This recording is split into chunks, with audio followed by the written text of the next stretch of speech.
नमस्कार, कैसे हैं आप। आज के इस इंपॉर्टेंट ई क्लास के अंतर्गत संविधान के टॉपिक में संवैधानिक विकास के प्रक्रिया के अंतर्गत क्रिप्स मिशन को अध्ययन करने जा रहे हैं।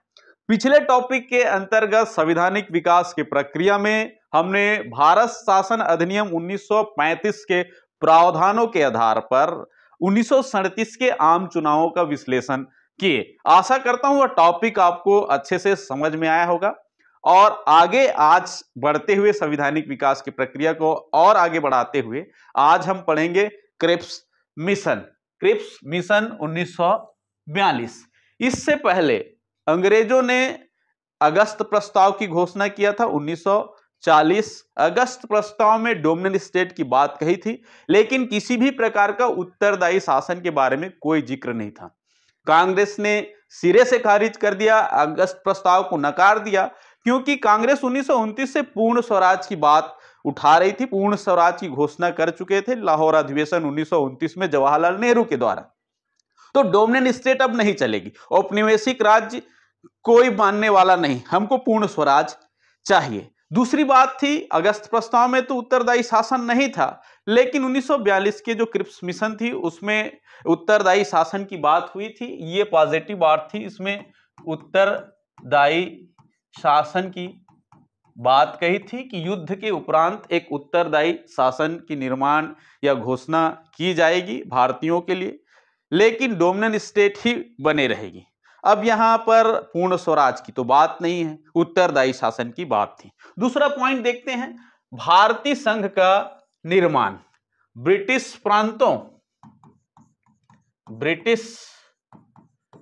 प्रांतों और देशी रियासत से मिलाकर के एक भारतीय संघ का निर्माण किया जाएगा। भारतीय संघ की निर्माण किया जाएगा, ये बात इस मिशन के अंतर्गत प्रस्ताव में थी। और एक बात यहां पर पॉजिटिव बात थी कि जो भारतीय संघ है वो राष्ट्रमंडल से कभी भी अलग हो सकता है,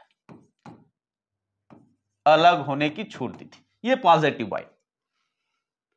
ब्रिटिश प्रांतों और देशी रियासतों से एक भारतीय संघ का निर्माण होगा, और यहां पर थोड़ी सी छूट यह थी कि वह कॉमनवेल्थ से कभी भी अलग हो सकता है, ये प्रावधान इसके अंतर्गत थी। तीसरा पॉइंट देखते हैं, संविधान निर्मात्री सभा का गठन। संविधान के निर्माण करने के लिए एक संविधान निर्मात्री सभा का गठन किया जाएगा, और इसमें जो प्रतिनिधित्व होगा ब्रिटिश प्रांतों से निर्वाचित सदस्य आएंगे। निर्वाचित सदस्य संविधान सभा का निर्माण करेंगे, तथा साथ ही साथ देशी रियासत के प्रतिनिधित्व भी इसके अंतर्गत होगी, अर्थात एक संविधान निर्मात्री सभा बनेगी। मतलब क्रिप्स मिशन में संविधान सभा की गठन की बात कही थी। और इस मिशन के प्रस्ताव के अंतर्गत हम अगला पॉइंट देखते हैं, निर्मित संविधान लागू करने की शर्तें। जो भी संविधान सभा या संविधान निर्मात्री सभा संविधान बनाएगी, उसको लागू करने के लिए दो प्रमुख शर्तें थी। एक पहला शर्त यह था कि जो संविधान सभा या संविधान निर्मात्री द्वारा जो नया संविधान बना है, उसे कोई भी प्रांत या देशी रियासत जो है, कोई प्रांत या देशी रियासत स्वीकार या अस्वीकार कर सकते हैं।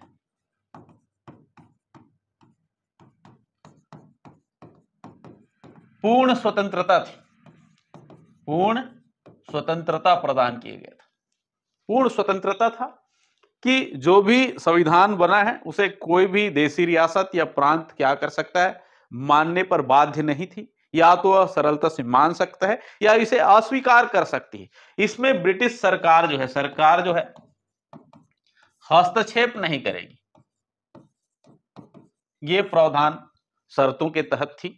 दूसरा पॉइंट यह था कि जो ब्रिटिश सरकार है और संविधान निर्मात्री सभा, संविधान सभा प्लस ब्रिटिश सरकार के मध्य समझौता हुआ, और समझौता था अल्पसंख्यक के हितों की रक्षा के लिए, अल्पसंख्यक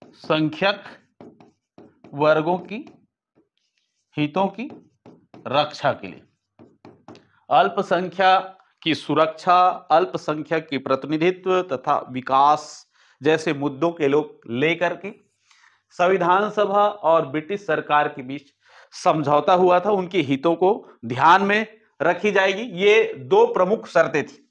पांचवा पॉइंट हम देखते हैं क्रिप्स मिशन का, वायसराय की कार्यकारिणी परिषद में बदलाव किया गया। वायसराय की जो कार्यकारिणी परिषद है उसमें अधिक से अधिक भारतीयों को देशी रियासत ब्रिटिश प्रांतों से शामिल किया जाएगा, उनको प्रतिनिधित्व दिया जाएगा। ये बात इस प्रस्ताव के अंतर्गत थी कि वायसराय के कार्यकारिणी में अब भारतीय लोगों की संख्या को बढ़ा दिया जाएगा, अधिक से अधिक भारतीयों को इसमें शामिल किया जाएगा। लेकिन एक निगेटिव पॉइंट यहां पर यह था कि जो रक्षा है वो ब्रिटिश सरकार के नियंत्रण में होगा, बाकी सारे अधिकार वायसराय के कार्यकारिणी परिषद में को दिया गया था, लेकिन रक्षा का जो अधिकार है वो ब्रिटिश सरकार के हाथों में रहेगी, ये इसके अंतर्गत थी। तो ये प्रमुख बातें थी क्रिप्स मिशन के प्रस्ताव के अंतर्गत। पहला पॉइंट था डोमिनियन स्टेट की बात कही गई थी, भारतीय संघ का निर्माण का बात हुआ था, और संविधान निर्मात्री सभा की गठन किया जाएगा, ये भी प्रावधान उसके अंतर्गत थी। वायसराय की कार्यकारिणी परिषद में अधिक से अधिक भारतीयों को शामिल होने की स्पष्ट बात यहां कही गई थी, लेकिन जो रक्षा का मामला है, जो रक्षा संबंधी बात थी, वो ब्रिटिश सरकार के नियंत्रण में रहेगी, ये इस प्रस्ताव में स्पष्ट थी। अब देखते हैं इसका विरोध। चूंकि क्रिप्स मिशन में डोमिनियन स्टेट की बात थी और कांग्रेस जो है पूर्ण स्वराज की मांग उठा रहा था लगातार अपने अधिवेशनों के माध्यम से, इसीलिए कांग्रेस ने इसे सिरे से खारिज कर दिया कि यहां पर डोमिनियन स्टेट है, औपनिवेशिक राज्य की बात है, पूर्ण स्वराज की बात नहीं है, इसलिए कांग्रेस ने इसे अस्वीकार कर दिया। दूसरा है मुस्लिम लीग। मुस्लिम लीग ने भी अस्वीकार कर दिया, क्योंकि पाकिस्तान बनाए जाने की यहां पर कोई बात नहीं थी, पृथक राष्ट्र पाकिस्तान बनाए जाने की कोई उल्लेख नहीं था, इसलिए मुस्लिम लीग ने भी इसे क्या कर दिया, अस्वीकार कर दिया। महात्मा गांधी ने इसे दिवालिया बैंक कहा, और ये ऐसा चेक है क्रिप्स मिशन के बारे में गांधी जी का विचार था। गांधी जी ने कहा कि यह ऐसा चेक है जिसकी बैंक दिवालिया हो चुका है, चेक भुनाने से पहले दिवालिया हो चुका है, इसलिए इसे पोस्ट डेटेड चेक की संज्ञा किया। Post dated cheque